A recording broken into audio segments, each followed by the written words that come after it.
Après 39-45, les populations reviennent petit à petit vers des activités de loisirs et la plaisance est un exemple parfait.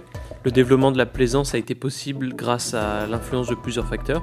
Il y a certaines figures, certains marins qui ont remis la plaisance au goût du jour, comme Éric Tabarly ou Bernard Moitessier. Et finalement, on a découvert aussi un matériau qui est le composite verre-résine, qu'on appelle communément polyester, et qui permet de faire des coques rapidement, à bas prix, et à peu près sous toutes les formes possibles.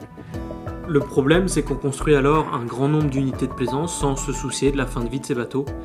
Et si on regarde les courbes de production des bateaux de plaisance en France, on voit ici sur la courbe en bleu qu'on a une augmentation significative de la construction. Et si on décale de 40 ans cette courbe, 40 ans qui est la durée de vie estimée moyenne d'un bateau en polyester, on voit qu'on n'est qu'au début de l'expansion de ce gisement et qu'on est au début de cette courbe exponentielle.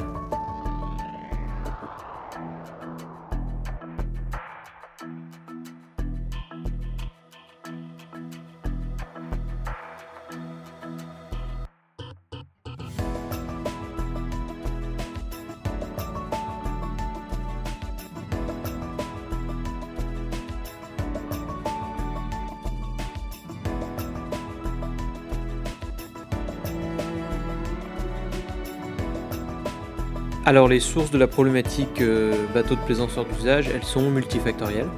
Tout d'abord, on a un vieillissement de la population de plaisanciers et une population qui est non renouvelée.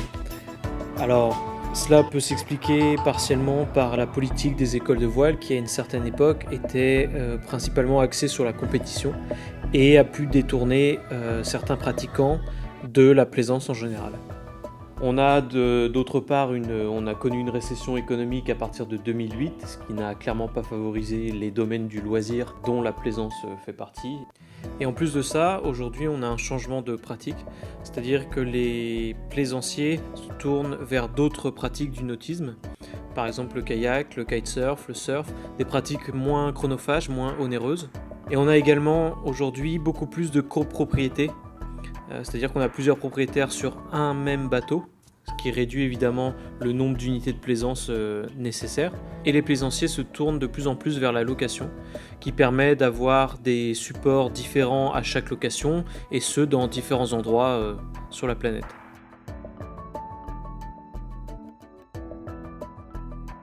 Il y a pratiquement une histoire différente par bateau, c'est-à-dire que les gens peuvent délaisser, voire abandonner leur bateau, pour des questions financières, des questions familiales, des questions médicales. L'abandon volontaire d'un bateau n'est pas un acte forcément très répandu, c'est plutôt une histoire sur du long terme.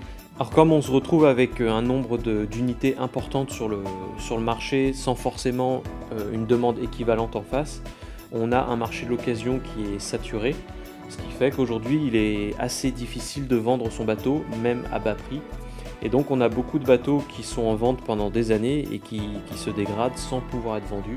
Pour synthétiser les sources de cette problématique, on a une population de plaisanciers vieillissante qui est non renouvelée, on a un changement de pratique.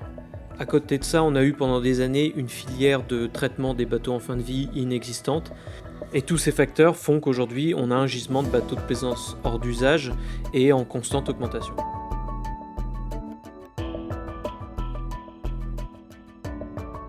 Pour traiter un bateau de plaisance, il y a plusieurs exutoires possibles.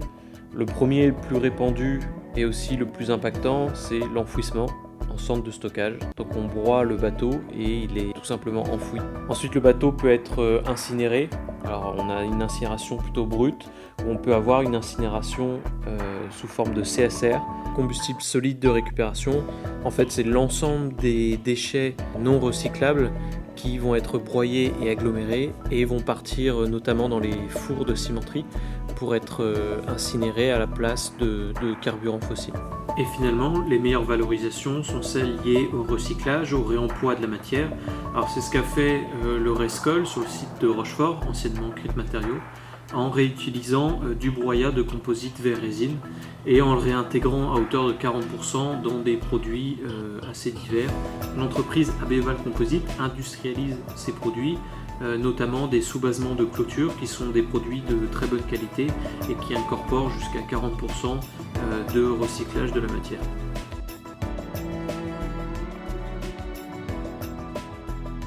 Néanmoins, il reste une partie des bateaux en contreplaqué marine notamment. Alors, ce matériau est peu valorisable.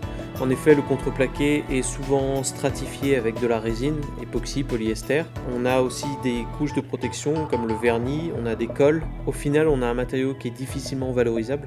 Et en fin de vie, soit le matériau est incinéré, soit on le réutilise sous forme de panneaux de bois agglomérés par exemple. Et puis il reste des bateaux en aluminium, en acier. Là, ce sont des métaux avec une valeur. On part alors sur des process de recyclage lorsque la qualité du matériau le permet.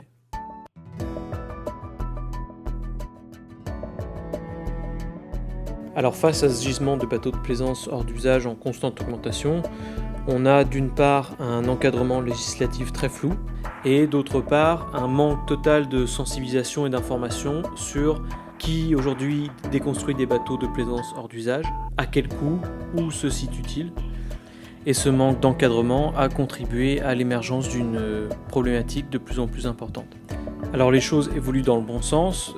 Au niveau législatif, on a eu un décret en avril 2015 qui simplifie les procédures administratives, notamment de mise en demeure et de déchéance de propriété, ce qui permet de dégager des unités hors d'usage abandonnées plus rapidement afin de les déconstruire.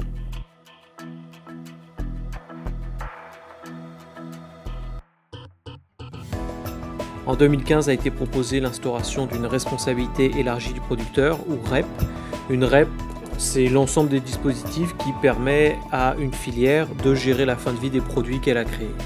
Econave a contribué à la défense de ce projet de loi et également a contribué en tant que personne ressource à une étude nationale qui est actuellement menée et qui va permettre de quantifier et de qualifier le gisement à un niveau national et de pouvoir proposer des modalités pour cette responsabilité élargie du producteur qui sera censé gérer le gisement national, que ce soit le flux historique ainsi que le flux à venir.